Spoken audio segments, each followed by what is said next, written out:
मित्रों, क्या आपको पता है वह कौन सी एक स्त्री होती है जो दूसरों की तरक्की को देखकर जलती है? मित्रों, जो भी मनुष्य इस एक स्त्री के विषय में जान लेता है वह संसार में कभी भी धोखा नहीं खाता। हो सकता हो वह स्त्री आपके आसपास हो और आप उसे ठीक से भांप ना पा रहे हो। तो मित्रों, आज के इस वीडियो में हम आपको एक कथा के माध्यम से बताएंगे कि वह कौन सी एक स्त्री है जो दूसरों की तरक्की से जलती है और आपको इस एक स्त्री से हमेशा सतर्क रहना चाहिए। मित्रों, एक बार की बात है, भगवान भोलेनाथ जब कैलाश पर्वत पर विश्राम कर रहे थे तब उनके पास माता पार्वती जी आती है और भगवान भोलेनाथ जी से कहती हैं, हे नाथ, मैं आपके पास एक प्रश्न की मंशा से आई हूं। तब भगवान भोलेनाथ कहते हैं कि हे देवी पार्वती, कहिए कौन सा है वह आपका प्रश्न जिसकी वजह से आप इतनी चिंतित दिखाई दे रही हैं। कहिए आप अपना प्रश्न, मैं आपके प्रश्न का उत्तर आपको अवश्य दूंगा। तब माता पार्वती कहती हैं, हे नाथ, मेरा प्रश्न यह है कि वह कौन सी स्त्री है जो दूसरों से जलती है? ऐसी स्त्री की पहचान क्या है? कलयुग के प्रत्येक मनुष्य के आसपास ऐसी स्त्री यदि विद्यमान हो तो उसे वह कैसे पहचान सकते हैं? तब भगवान भोलेनाथ कहते हैं, हे देवी पार्वती, आज आपने कलयुग के समस्त मानव के कल्याण हेतु एक अत्यंत ही आवश्यक प्रश्न किया है। मैं तुमको तुम्हारे इस प्रश्न का उत्तर एक कहानी के माध्यम से दूंगा। यह कहानी बड़ी ही अचंभित कर देने वाली है। जो भी मनुष्य इस कहानी को ध्यान से सुनता है, मैं उस मनुष्य के समस्त पापों का नाश करता हूं और मेरे ही आशीर्वाद के कारण उस व्यक्ति को स्वर्ग में स्थान प्राप्त होता है। भगवान भोलेनाथ आगे कहते हैं, हे देवी पार्वती, आज मैं जो तुम्हें कथा सुनाने जा रहा हूं वह कथा सुनकर प्रत्येक मनुष्य अपने अंतर मन से कृतज्ञ हो जाएगा। तब देवी पार्वती कहती हैं, हे प्रभु, आप उस कथा को कहिए। मैं इस कथा को पूरा शुरू से लेकर अंत तक अवश्य सुनूंगी और संपूर्ण विश्व जगत में इसको विख्यात भी करूंगी। अब भगवान भोलेनाथ कथा को सुनाना आरंभ करते हैं और कहते हैं, हे देवी पार्वती, प्राचीन काल की बात है। एक गांव में एक किसान रहता था। किसान के परिवार में उसकी पत्नी और एक छोटी सी बेटी थी जिसका नाम पूर्णिमा था। पूर्णिमा चांद के समान ही सुंदर थी और बहुत ही खूबसूरत थी। किसान और किसान की पत्नी अपनी बेटी को इस प्रकार देखकर बहुत खुश थे। किसान खेती करता था और उससे जो आय होती थी उससे उसका छोटा सा परिवार खुशी खुशी जीवन यापन करता था। बड़े ही खुशी के साथ किसान और उसकी पत्नी का समय बीत रहा था। अब भगवान भोलेनाथ कहते हैं कि हे देवी पार्वती, लेकिन कहते हैं ना कि जब सब कुछ सही चलता है तभी कुछ ना कुछ ऐसा हो जाता है जिसकी हम कभी कल्पना भी नहीं कर पाते। अब वह किसान की बेटी भी लगभग 6 से 7 महीने की हो चुकी थी। इधर किसान की पत्नी ने बिस्तर पकड़ लिया और उधर किसान बेचारा बड़ा दुखी रहने लगा। उसने अपनी पत्नी के इलाज में किसी भी तरह की कोई कमी नहीं रखी। हर प्रकार से दवा दारू का ध्यान रखा, लेकिन बहुत इलाज करवाने के बाद भी किसान की पत्नी बच नहीं पाई और उसका स्वर्गवास हो गया। किसान पर दुखों का पहाड़ टूट पड़ा। अब किसान बेचारा बहुत दुखी था। एक तो उसकी 6 से 7 महीने की बेटी थी और इधर उसकी पत्नी के जाने का दुख। अब किसान बेचारा अपनी बेटी और अपना पेट भरने के लिए जो कुछ कमाई करता था उससे गृहस्थी का खर्चा चल जाता था। अब किसान अगर खेतों में जाता तो उसकी बेटी पूर्णिमा का कौन ख्याल रखता? वह पूर्णिमा को खाने पीने के लिए जो कुछ उससे हो पाता था वह सब कुछ कर लाता था।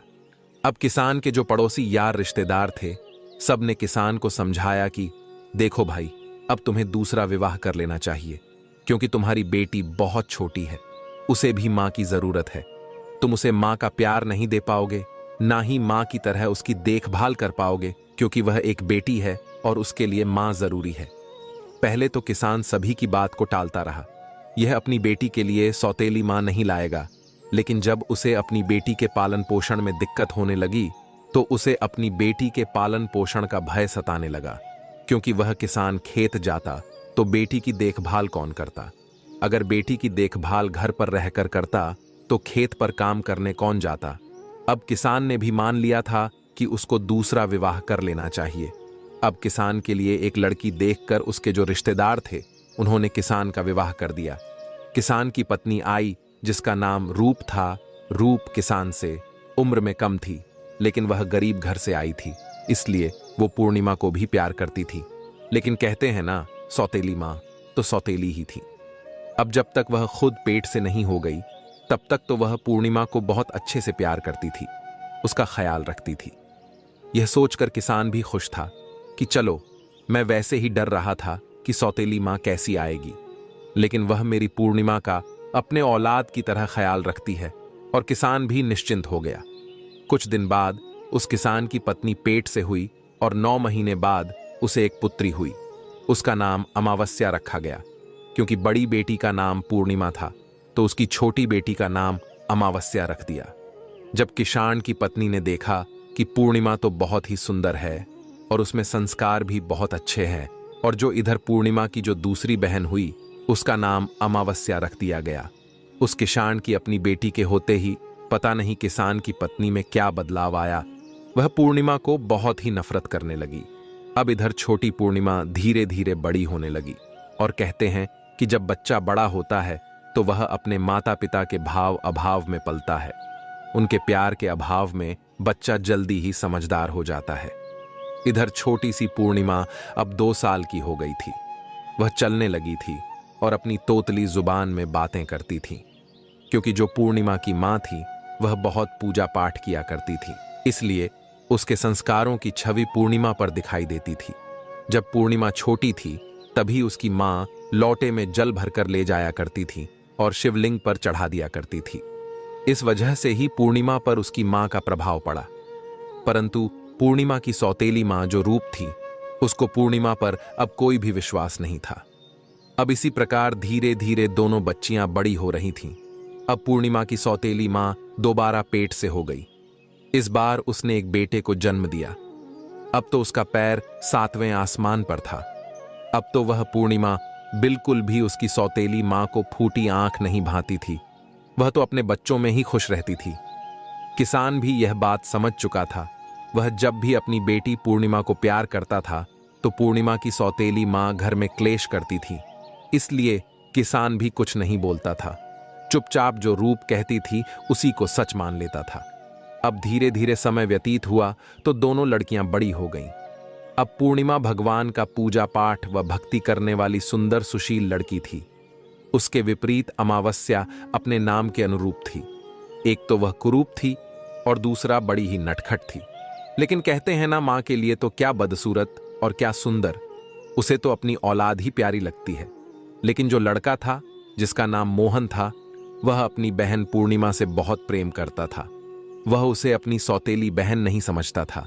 लेकिन अमावस्या और उसकी माँ दोनों पूर्णिमा को देखकर बिल्कुल भी खुश नहीं रहती थीं।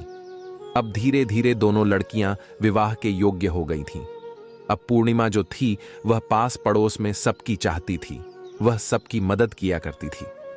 एक दिन किसान अपनी पत्नी के पास आया और अपनी पत्नी से बोला कि मैं पूर्णिमा का विवाह करना चाहता हूं। तब किसान की पत्नी बोली, देखिए, लड़कियों की शादी तो बाद में कर लेंगे, पहले घर में बहू आ जाए तो ही ठीक है। क्योंकि लड़का भी जवान था, इसलिए पत्नी के कहने पर किसान ने पहले अपने बेटे की शादी कर दी, जिससे घर में एक बहू आ गई। अब पूर्णिमा को उसकी भाभी मिल गई थी, जिससे वह पूर्णिमा से बहुत ही खुश रहती थी।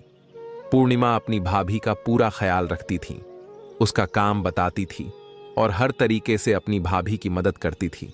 उल्टा अमावस्या अपनी भाभी के किसी भी काम को हाथ नहीं लगाती थी, उल्टा भाभी पर रौब झाड़ती रहती थी। भाभी के द्वारा किए गए कामों में कमियां निकालती थीं, जिससे भाभी का झुकाव अब पूर्णिमा की तरफ हो गया था। वह अमावस्या को कम पसंद करती थी और यही जलन दोनों माँ बेटी को होती थी। इसी कारण से पूर्णिमा को और उसकी भाभी को अपनी माँ की तानाशाही सहनी पड़ती थी। अब दोनों लड़कियां शादी के योग्य हो गई थीं। किसान ने एक दिन रूप से कहा कि देखो पूर्णिमा, हमारी दोनों पुत्रियों में सबसे बड़ी है, चाहे उनमें 1-2 साल का ही अंतर हो, परंतु अमावस्या और पूर्णिमा को छोड़कर बहू भी अब घर आ गई है। अब दोनों बेटियों के लिए अच्छे योग्य वर देखकर इनका विवाह कर देना चाहिए। लेकिन सौतेली माँ तो बिल्कुल भी नहीं चाहती थी कि पूर्णिमा किसी अच्छे घर में जाए। वह कहने लगी, जी देखिए, पूर्णिमा के लिए अगर आप बढ़िया घर देखेंगे तो कहां से इतना दान दहेज देंगे? हमारी कोई एक बेटी तो है नहीं, हमारी 2-2 बेटियां हैं। पूर्णिमा तो वैसे भी हर काम हर रिश्ते को कर और निभा लेती है। आप एक काम कीजिए, पूर्णिमा के लिए कोई साधारण सा घर देख दीजिए। जब पूर्णिमा गरीब घर में जाएगी तो वह तो निभा लेगी और शादी में हमें ज्यादा खर्चा नहीं करना पड़ेगा। अब उस किसान को दुख तो हुआ, लेकिन उसने अपनी पत्नी की बात मान ली और एक दूसरे गांव में एक गरीब घर में उसने पूर्णिमा का रिश्ता पक्का कर दिया। रिश्ता पक्का करके किसान घर आया तो उसने अपनी पत्नी को बता दिया कि उसने पूर्णिमा का रिश्ता तय कर दिया है। यह सुनकर रूप बहुत खुश हुई। वह बोली, जी देखिए, मेरी एक बात और मान लीजिए, आप अपनी पुत्री अमावस्या का भी रिश्ता किसी अच्छे घर में तय कर दीजिए, क्योंकि यह तो बहुत नटखट है। कम खर्च में यह खर्चा भी नहीं चला पाएगी। इसके लिए तो कोई अच्छा घर होना चाहिए। यूं समझिए कि एक ही दिन दोनों की शादी कर देंगे। दोनों की बारात एक दिन आएगी तो हमारे बहुत सारे खर्च बच जाएंगे। किसान को अपनी पत्नी की यह बात उचित लगी और उसने दूसरे गांव में, जिसमें उसने अपनी बेटी पूर्णिमा का रिश्ता तय किया था, उससे थोड़ी दूर पर बसे एक गांव में जाकर अपनी छोटी बेटी अमावस्या का रिश्ता एक सेठ के घर में तय कर दिया। सेठ के घर में रिश्ता तय करके वह घर आ गया। अब पूर्णिमा की जो सौतेली मां थी वह बहुत खुश थी कि मेरी बेटी तो अब ठाठ से रहेगी और यह सौतेली बेटी पूर्णिमा दुख भोगेगी। जब पूर्णिमा की भाभी ने यह सब अपनी आंखों के सामने होता हुआ देखा तो उसको बड़ा ही अजीब लगा। वह अपनी सास से कहने लगी कि सासू मां, आपने यह सही नहीं किया, लेकिन इतने में ही उसकी सास ने उसे घुड़क दिया। अब सास की घुड़की के आगे उसकी कुछ चलती नहीं थी, इसलिए वह चुप हो गई, क्योंकि वह अपनी सास से बोल नहीं सकती थी। अब दोनों की बारात एक ही दिन आई। अमावस्या के लिए तो किसान और उसकी पत्नी ने अपनी हैसियत से ज्यादा दहेज दिया, लेकिन बेचारी पूर्णिमा को उन्होंने ऐसे ही विदा कर दिया। बिना मां की बेटी वहां से विदा होकर अपने ससुराल आ गई। ससुराल में आकर पूर्णिमा ने अपने अच्छे व्यवहार से अपने ससुराल में सबका दिल जीत लिया। वो लोग गरीब जरूर थे, लेकिन दिल से पूर्णिमा को अपना लेते हैं और पूर्णिमा अपने घर में बड़ों की इज्जत करती थी। पूर्णिमा अपने सास ससुर का ध्यान रखती थी और अपने पति का भी पूरा ख्याल रखती थी। वह घर का पूरा काम करती थी। गरीब होने के बावजूद भी उसके घर में सुख शांति थी। वह दोनों समय पूजा पाठ करती थी, लेकिन कहते हैं ना, गरीब थे तो थोड़े में भी गुजरा हो जाता है। अब उधर जो अमावस्या थी उसके घर में नौकर चाकर लगे हुए थे, लेकिन वह फिर भी पूर्णिमा से जलती थी। एक दिन अमावस्या ने अपने घर पर कीर्तन रखा और आसपास के सभी गांव वालों को बुलवाया, लेकिन पूर्णिमा को उसने नहीं बुलाया। जब पूर्णिमा की पड़ोसन उस कीर्तन में जाने लगी तो वह पूर्णिमा से बोली, पूर्णिमा बहन, तुम भी चलो, तुम्हारी बहन के यहां कीर्तन है। तो पूर्णिमा बोली, देखिए, मेरी बहन ने मुझे बुलावा नहीं दिया है, तो बिना बुलावे के मैं उसके कीर्तन में कैसे जा सकती हूं। पड़ोसन कहने लगी, देखो पूर्णिमा बहन, कीर्तन में जाने के लिए बुलावे की जरूरत नहीं होती है। वहां तो पूजा पाठ होता है, भगवान को याद किया जाता है, भगवान की पूजा अर्चना की जाती है, भजन कीर्तन होता है। जितने ज्यादा से ज्यादा लोग उसमें शामिल हो सकते हैं, उसमें शामिल हुआ जाए, उतना ही पुण्य प्राप्त होता है। अब पूर्णिमा धार्मिक विचारों की तो थी ही। पूर्णिमा पड़ोसन की बात सुनकर उसके साथ चली गई। जब वह अपनी बहन के घर पहुंची तो पूर्णिमा को देखते ही उसकी बहन अमावस्या उस पर बिगड़ पड़ी। वह कहने लगी, मैंने तुझे बुलाया नहीं था, फिर भी तू मेरे घर चली आई। तब पूर्णिमा कहने लगी, मैं तो पूजा पाठ की वजह से तुम्हारे घर आ गई हूं। अब अमावस्या कहने लगी, तो अच्छा ठीक है, अगर तुम मेरे घर आ ही गई हो तो चुपचाप एक कोने में बैठ जाओ और किसी से कुछ नहीं कहना। वह बेचारी चुपचाप एक कोने में बैठ गई। वह तो बेचारी भजन कीर्तन करने गई थी, वह भगवान की भक्ति में गई थी। लेकिन जब पूजा खत्म हुई तो प्रसाद का वितरण हुआ। अमावस्या ने सबको प्रसाद दिया, परंतु पूर्णिमा को अमावस्या ने प्रसाद नहीं दिया। और जब पूर्णिमा ने अमावस्या से प्रसाद मांगा तो अमावस्या ने पूर्णिमा को प्रसाद नहीं दिया और उसका बहुत अपमान किया। वह कहने लगी, एक तो बिना बुलाए आ गई, ऐसे बिना बुलाए कौन आता है? ऐसे ढीठ लोगों को हम लोग बुलाते ही नहीं हैं, तब भी मेरे घर तू आ गई। अब पूर्णिमा अपने अपमान का घूंट पीकर बेचारी अपने घर आ गई, लेकिन आज वह अपनी छोटी बहन अमावस्या की बातें सुनकर भी चुप थी। वह घर आकर खूब रोई। उसने खाना बनाया, अपने बच्चों और पति और सास ससुर को खिलाया। पूर्णिमा का मन आज बहुत दुखी था। क्योंकि वह तो भगवान की सच्चे हृदय से पूजा करती थी और भगवान की पूजा की वजह से उसके घर गई थी। उसे क्या पता था आज उसे जहर का घूंट पीना पड़ेगा। अब वो अपने पति से बोली, देखिए जी, आज मेरा मन विचलित है, इसलिए आज मैं अपने मायके होकर आती हूं। तब तक आप बच्चों का ध्यान रखना, कल सुबह तक मैं जल्दी आ जाऊंगी। पूर्णिमा अब अगले दिन खाना बनाकर बच्चों को खिला पिलाकर अपने सास ससुर और पति से आजा लेकर अपने मायके की तरफ चल दी, क्योंकि पूर्णिमा की जो भाभी थी वह अपनी पूर्णिमा को बहुत ही पसंद करती थी, क्योंकि पूर्णिमा अपनी भाभी की बहुत मदद किया करती थी। जब भी पूर्णिमा दुखी होती थी तो वह अपनी भाभी से मिलकर खुद को तसल्ली ले लिया करती थी। उसकी भाभी भी उसका पूरा सहयोग करती थी। पूर्णिमा पैदल ही अपने मायके के लिए जल्दी चल दी। जब चलते चलते वह बेचारी जंगल के रास्ते से जा रही थी, तभी उसने देखा एक औरत बैठी हुई थी। वह काफी वृद्ध थी, उसके सर के सारे बाल सफेद थे। उसके घर के पास एक तुलसी का चबूतरा लगा हुआ था। जब पूर्णिमा उस औरत के पास गई तो वह औरत पूर्णिमा से कहने लगी, अरे बेटी, मैं बहुत बूढ़ी हूं, मैं बहुत लाचार हूं, क्या तुम मेरे यह बाल जो खुल गए हैं इनको थोड़ा बांध दोगी? इससे मुझे बड़ी गर्मी लग रही है। अब पूर्णिमा ने देखा कि वह 80 से 90 साल की है और उसके बाल उलझे हुए हैं, तो पूर्णिमा को उन्हें देखते ही दया आ गई और उसने उस बूढ़ी अम्मा के बालों में तेल लगाकर मालिश करके अच्छे से उसके बालों को बांध दिया। अब वह बुढ़िया कहने लगी, बेटी, मेरा ये जो चबूतरा है, जहां पर तुलसी जी का पौधा है, यहां पर बड़ी गंदगी हो गई है, मुझसे तो होता नहीं है। अगर बेटी तुम चाहो तो थोड़ी सी सफाई कर दो। उस बूढ़ी मां के कहते ही पूर्णिमा ने सारा काम कर दिया और बोली, मां जी, अब आज्ञा दो, मैं अपने मायके जा रही हूं। वह बुढ़िया माई उसे आशीर्वाद देने लगी। अब पूर्णिमा बहुत ही खुशी खुशी वहां से आगे चल दी। अब पूर्णिमा जब थोड़ा आगे चली तो उसने देखा एक बूढ़ा बाबा बैठा हुआ था।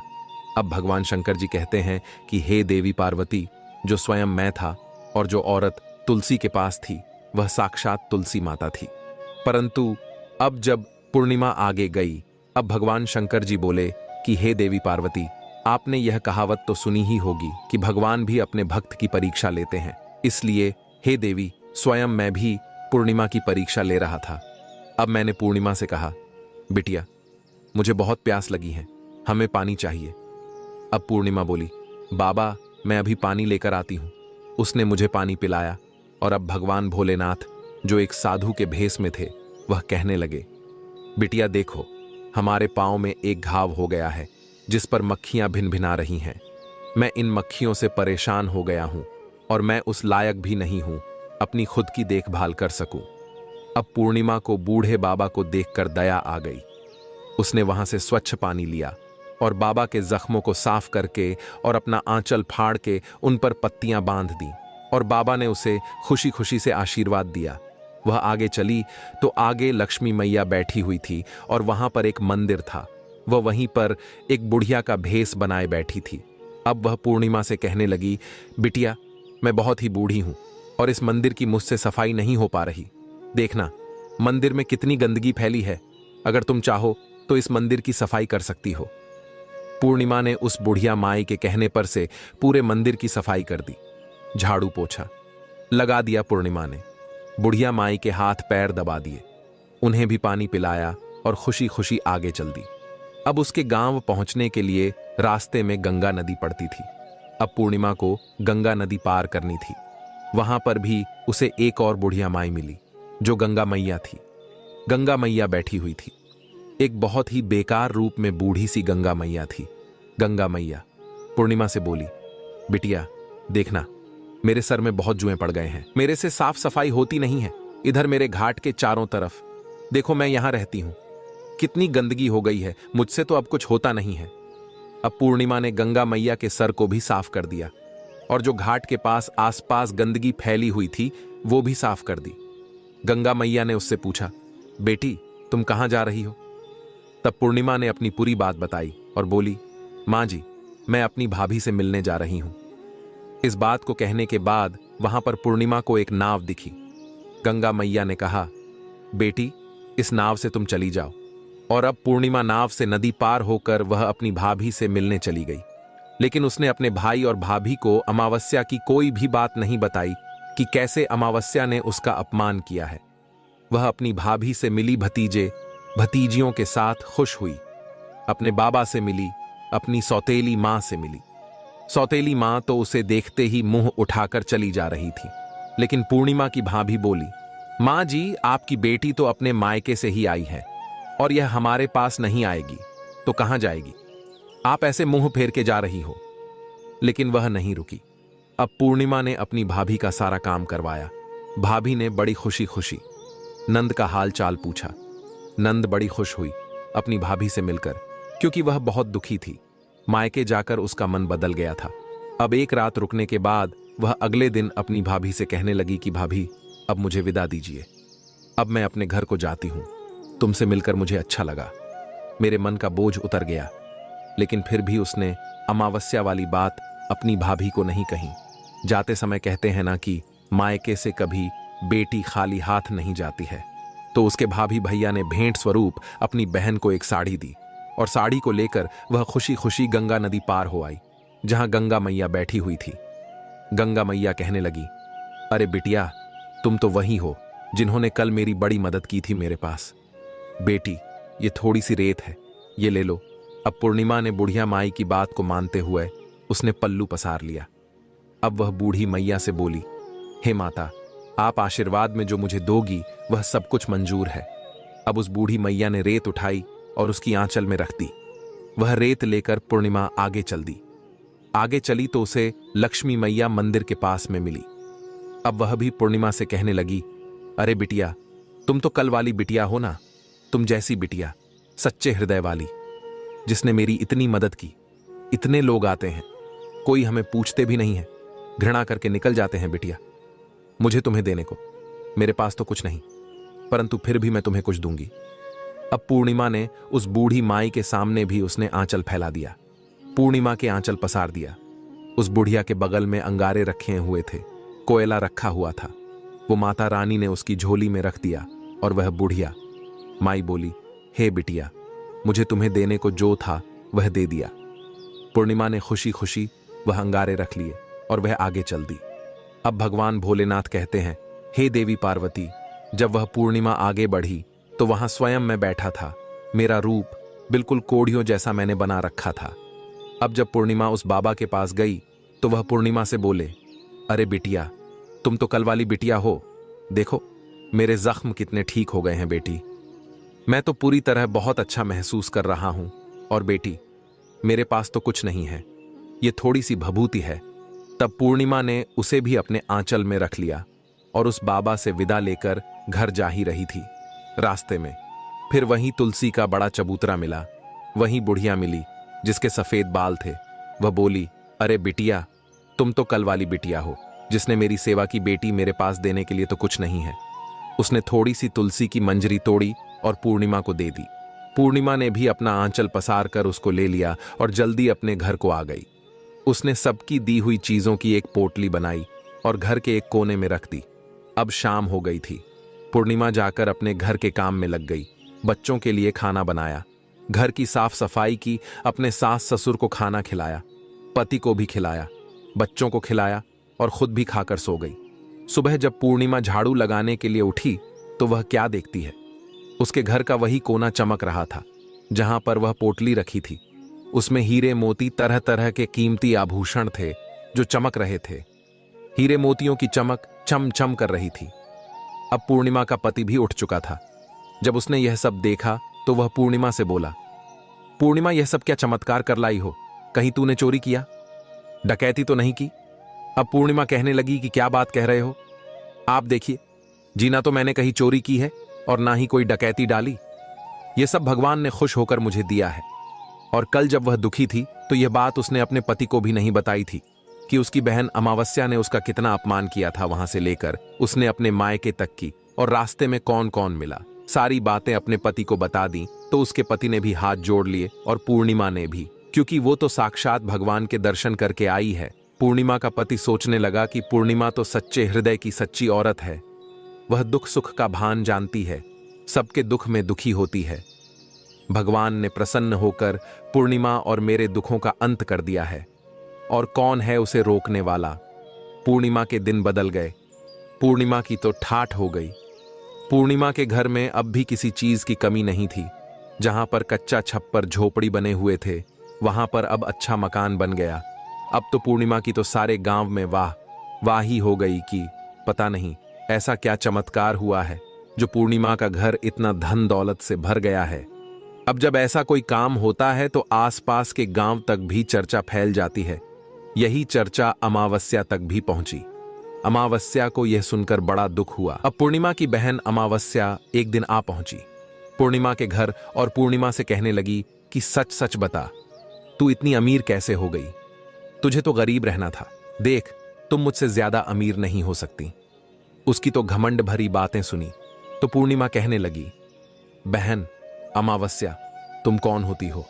मुझसे गरीब अमीर करने वाली भगवान जिसको देता है, छप्पर फाड़ के देता है।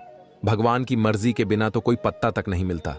फिर यह तो भगवान की देन है और मेरी किस्मत है कि भगवान ने मेरी किस्मत सुधार दी। अब अमावस्या कहने लगी, सच सच बता, नहीं तो मैं राजा से जाकर शिकायत करूंगी तेरी। तब पूर्णिमा ने उसे सारी बात सच बता दी कि कैसे कैसे वो गई और कौन कौन उसे मिले जब वह अपने मायके गई, और कैसे उसे जो दिया गया वह सब कुछ ले आई और वही धन का ढेर बन गया। पूर्णिमा की बातें सुनकर अब अमावस्या बोली कि ठीक है, मैं भी पीहर जाऊंगी। और पूर्णिमा से बोली, तू मेरा अपमान कर। पूर्णिमा कहने लगी कि मैंने तो आज तक किसी का अपमान नहीं किया। अब अमावस्या अपने घर गई और अपने पति से कहने लगी, देखो जी, तुम मुझे लड़ाई करो और मुझसे मारो। अब अमावस्या का पति कहने लगा, अरे अमावस्या, तुम क्या कह रही हो? तब अमावस्या ने कहा कि नहीं जी, मुझे मारो। उसके पति ने उसमें दो चार हाथ धर दिए। अमावस्या मटक के अपने मायके जल्दी चलते चलते वह भी उसी तुलसी मैया के पास पहुंची जो बूढ़ी औरत बैठी थी। अब वह बोली, अरे बेटी, कहां जा रही है? जरा देख, मेरे बाल कितने उलझे हुए हैं।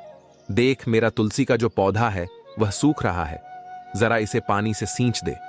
अब वह अमावस्या तो ठहरी घमंडी, और वह किसकी सुनने वाली थी। वह कहने लगी, अरे मेरे पास फालतू के कामों के लिए समय नहीं है, और जल्दी आगे चल दी। फिर भगवान भोलेनाथ कहते हैं, हे देवी पार्वती, जब अमावस्या मेरे पास पहुंची, मैं जो बूढ़ा बना बैठा था, मैंने कहा, अरे बेटी, मेरे जख्मों को देख, बड़ी मक्खियां बैठ रही हैं, इसे साफ कर दे। वह अमावस्या कहने लगी कि मुझे आपसे घिन आ रही है, मुझे भी आपकी तरह कोढ़ी नहीं बनना है, ऐसे फालतू काम मैं नहीं करती, मुझे देर हो रही है, मुझे घर जाना है। अमावस्या ने उन बाबा की भी देखभाल नहीं की और अब आगे बढ़ गई। आगे गई तो सामने उन्हें गंगा मैया मिली। गंगा मैया ने भी कहा, बेटी, मेरे घाट की सफाई कर दे, मेरा सर देख दे। उसने कहा, देख बुढ़िया, मेरे पास समय नहीं है, मैं किसी अच्छे काम के लिए जा रही हूं, मुझे टोक मत। वह गंगा जी पार करके अपने घर पर पहुंच गई। अमावस्या न भाभी से मिली न कुछ। वह जाके अपनी मां के पास बैठ गई और पूर्णिमा की चुगलियां करने लगी कि मां जी, भाभी ने पूर्णिमा को बहुत कुछ दे दिया है। उसने अपनी मां को इतना भर दिया कि अपनी भाभी की अपनी मां से लड़ाई करवा दी। अब अमावस्या की भाभी कहने लगी, मां जी, मैंने तो एक साड़ी के अलावा पूर्णिमा को कुछ नहीं दिया, लेकिन बेटी के सिखाई में आकर रूप ने अपनी बहू के साथ काफी झगड़ा किया। रूप की बहू ने कहा कि हम क्या दे सकते हैं, वह तो उसकी किस्मत है, उसके कर्म है, वो अच्छे कर्म करती है, इसलिए भगवान ने उसकी सुनी है। लेकिन अमावस्या को कहां चयन पड़ना था। अमावस्या ने सब में खूब झगड़ा कराया। जब वह विदा होने लगी तो अपनी भाभी से कहने लगी, भाभी, मुझे साड़ी तो दो। तब उसकी भाभी ने कहा कि देखो दीदी, तुम्हारे लायक मेरे पास कोई साड़ी नहीं है कि मैं तुम्हें दे सकूं। तुम कल से आई हो और जब से तुम आई हो मेरे घर में झगड़ा करवा रखा है। अमावस्या की मां ने अमावस्या को कई साड़ियां दी क्योंकि मां थी उसकी। अब वह बोली, बेटी, तुझे जो जरूरत हो तो मुझे कह दिया कर, यह तो पूर्णिमा को ही सब कुछ देगी। अब पूर्णिमा अपनी भाभी को सुनाकर वहां से जल्दी से चली आई। चलते चलते गंगा मैया उससे बोली, अरे बेटी, ले, मेरे पास थोड़ी सी रेत लेती जा। वह उस रेत को लेकर चली आई और अपने घर में रख दी। कुछ ही देर में उसके घर में एकदम से आग लग गई। अब तो सारा घर जलकर राख हो गया। अमावस्या के घर में जो इतनी सुख सुविधाएं थीं, वह सब कुछ जल गया। सब कहने लगे कि यह सब अमावस्या तेरे लालच का फल है। पूर्णिमा तो पूजा पाठ करने वाली एक साध्वी की तरह रहने वाली, अच्छी तरह पूजा पाठ करती है, सबके दुख सुख में साथी रहती है, और तूने जो कुछ किया वह लोभ के कारण किया है, इसीलिए तेरे साथ भगवान ने तुझे सजा दी है। अब तू इससे सबक ले। ताकि आने वाले समय में तू अच्छी बन सके और पूर्णिमा जैसा व्यवहार करे तो तेरे भी दिन सुधर जाएंगे। लालच करना बुरी बात है। तूने जो भी किया, तेरे घर में इतना माल भंडार भरे हुए थे, फिर भी तुझे जो लालच की पड़ी हुई थी। और बेचारी पूर्णिमा, वह तो गरीब थी, वह सबके दुख सुख में साथी होती थी, तो इसलिए भगवान ने उसकी सुन ली है। प्रभु जैसे पूर्णिमा के दिन आए वैसे सबके आने देना। अब भगवान भोलेनाथ कहते हैं, हे देवी पार्वती, तुम्हारा प्रश्न यह था कि वह कौन सी स्त्री है जिससे सभी को दूर रहना चाहिए। तो तुम्हारे प्रश्न का उत्तर यह है कि कलयुग के प्रत्येक मनुष्य को एक लालची स्त्री से दूर रहना चाहिए। वह किसी में भी फर्क नहीं समझती, अच्छा बुरा नहीं देखती, वह सिर्फ अपने बारे में ही सोचती है। इस वजह से वह किसी भी हद तक जा सकती है, किसी का भी अपमान कर सकते हैं। भगवान भोलेनाथ की ऐसी बातों को सुनकर देवी पार्वती कहती हैं, हे भगवान, मैं आपकी सारी बातों को समझ चुकी हूं। आपका मुझे इन बातों का ज्ञान करने के लिए धन्यवाद। मित्रों, ऐसे हमें भी लालची स्त्रियों से दूर रहना चाहिए। ये स्त्रियां ऐसी होती हैं जो अपना काम बनने के बाद स्वयं हमें ही भूल जाती हैं और हमारा ही दुरुपयोग करती हैं। मित्रों, उम्मीद करता हूं कि आपको इस कहानी के माध्यम से एक सीख मिली होगी। ज्यादा से ज्यादा इस वीडियो को सभी में शेयर करना ताकि सभी को इसके बारे में पता चल सके।